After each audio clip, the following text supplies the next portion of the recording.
মাধ্যমিক 2021-এর ABTA test পেপারের page number 79 পৃষ্ঠার ইতিহাস বিষয়ের এমসিকিউ এসিকিউ প্রশ্ন উত্তরের সমাধান নিয়ে এই ভিডিওটি। এখনই সাবস্ক্রাইব করো মনোদাস টিউটোরিয়াল চ্যানেলটিকে এবং পাশে থাকা বেল আইকনটি অন করে রাখো আমাদের সমস্ত ভিডিও সববার আগে পাওয়ার জন্য। প্রিয় বন্ধুরা, পেজ নাম্বার 79-তে যে ইতিহাস বিষয়টি রয়েছে সেই ইতিহাস বিষয়ের এমসিকিউ এসিকিউ এর সমস্ত প্রশ্ন উত্তর তোমাদের এই ভিডিওতে বলা হবে। তাহলে দেখে নিই এমসিকিউ এসিকিউ প্রশ্ন উত্তরগুলো কী কী রয়েছে। সাবঅল্টার্ন ঐতিহাসিক গোষ্ঠীর একজন বিখ্যাত ঐতিহাসিক হলেন। উত্তরটি হবে রণজিৎ গুহ। 2 নম্বর প্রশ্ন রয়েছে বঙ্গদর্শন প্রথম প্রকাশিত হয়। বঙ্গদর্শন প্রথম প্রকাশিত হয় 1872 খ্রিস্টাব্দে। তারপরে নেক্সট প্রশ্ন রয়েছে গ্রামবার্তা প্রকাশিকা প্রকাশিত হতো কুষ্টিয়া থেকে। গ্রামবার্তা প্রকাশিকা পত্রিকাটি প্রকাশিত হতো কুষ্টিয়া থেকে। জীবনের ঝরাপাতা এর লেখক হলেন সরলা দেবী চৌধুরানী।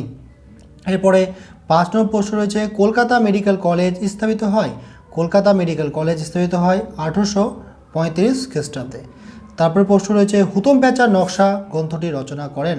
হুতম প্যাঁচার গ্রন্থ রচনাটি করেন তোমার কালীপ্রসন্ন সিংহ। ইয়ং বেঙ্গল গোষ্ঠীর সদস্যরা বাংলায় যে পত্রিকা প্রকাশ করেন সেটা হবে জ্ঞানের নেশন পত্রিকা।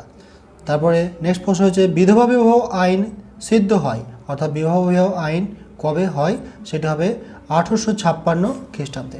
9 নম্বর প্রশ্ন রয়েছে মুন্ডা বিদ্রোহের নেতা ছিলেন বিরসা মুন্ডা। উত্তরটি হবে বিরসা মুন্ডা। মুন্ডা বিদ্রোহের নেতা হলেন বিরসা মুন্ডা।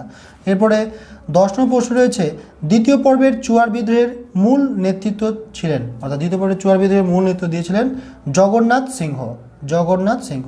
নীল বিদ্রোহের কথা ঈশ্বরচন্দ্র গুপ্ত যে পত্রিকায় তুলে ধরেন সেটি হবে সংবাদ প্রভাকর পত্রিকা, অর্থাৎ সংবাদ প্রভাকর পত্রিকায় নীল বিদ্রোহের কথা ঈশ্বরচন্দ্র গুপ্ত তুলে ধরেন।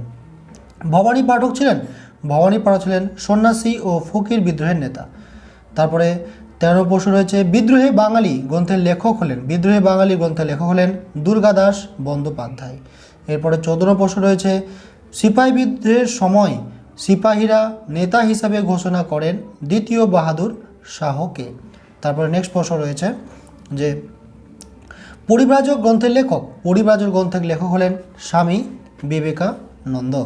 এরপর নেক্সট প্রশ্ন রয়েছে তোমাদের সভা সমিতির যুগ কথাটা বলেছেন অনিল শীল।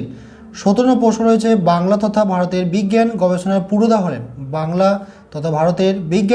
পুরোধা হলেন মহেন্দ্রলাল সরকার। 18 প্রশ্নটি হলো প্রথম বাংলা অক্ষরের নকশা নির্মাণ করেন চার্লস উইলকিন্স। এই প্রশ্নটি একটু ভালো করে দেখবে।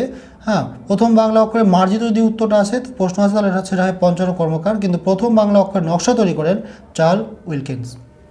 এরপর রয়েছে 1863 খ্রিস্টাব্দে বোলপুরে শান্তিনিকেতন আশ্রম প্রতিষ্ঠা করেন দেবেন্দ্রনাথ ঠাকুর। উত্তরটি হবে দেবেন্দ্রনাথ ঠাকুর। সন্দেশ পত্রিকার প্রথম সম্পাদক হলেন উপেন্দ্র কিশোর রায় চৌধুরী। এরপর তোমাদের রয়েছে এসিকিউ প্রশ্নপত্র বিভাগ খ দাগে কি রয়েছে যে একটি বাক্যে উত্তর দাও জীবন স্মৃতি কে রচনা করেন। উত্তরটি হবে জীবন স্মৃতি রচনা করেন রবীন্দ্রনাথ ঠাকুর। রবীন্দ্রনাথ ঠাকুর তোমরা কী করবে আন্ডারলাইন করে দেবে।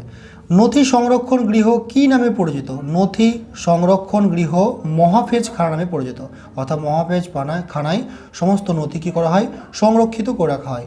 সোমপ্রকাশ পত্রিকার সম্পাদক কে ছিলেন। সোমপ্রকাশ পত্রিকার সম্পাদক ছিলেন দ্বারকানাথ বিদ্যাভূষণ ছিলেন সোমপ্রকাশ পত্রিকার সম্পাদক।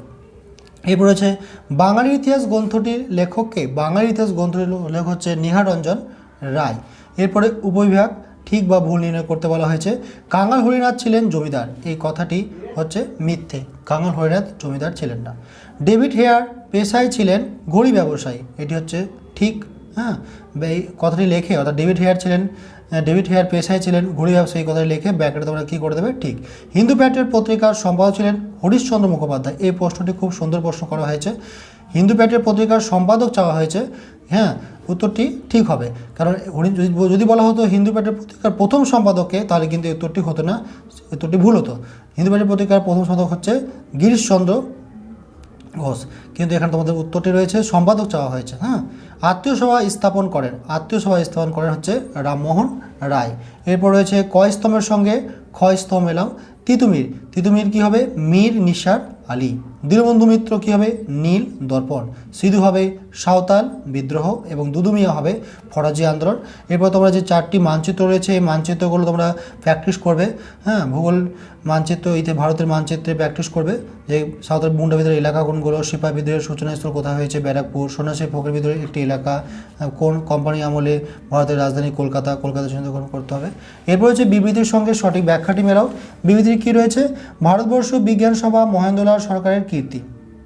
কোন উত্তরটি যাবে? মহেন্দ্রলাল সরকার আজীবন এর সভাপতি ছিলেন, এটি যথেষ্ট সফল প্রতিষ্ঠান ছিল, এর আশাব্যঞ্জক অগ্রগতি হয়নি। তাহলে এটি কি উত্তর হতে পারে? যে এটি যথেষ্ট সফল প্রতিষ্ঠান ছিল।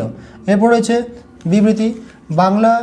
বাংলায় ছাপাখানার সূচনা হয় বিপ্লবী কর্মকাণ্ডের জন্য, আধুনিকতার লক্ষণ হিসাবে, না জাতীয়তাবাদের প্রসারের জন্য? উত্তরটি হবে আধুনিকতার লক্ষণ হিসাবে। বিবৃতি 3 নম্বরটি বিবৃতি কী রয়েছে? রবীন্দ্রনাথ ঠাকুর যান্ত্রিক শিক্ষার বিকল্প শিক্ষা ভাবনা তুলে ধরেন।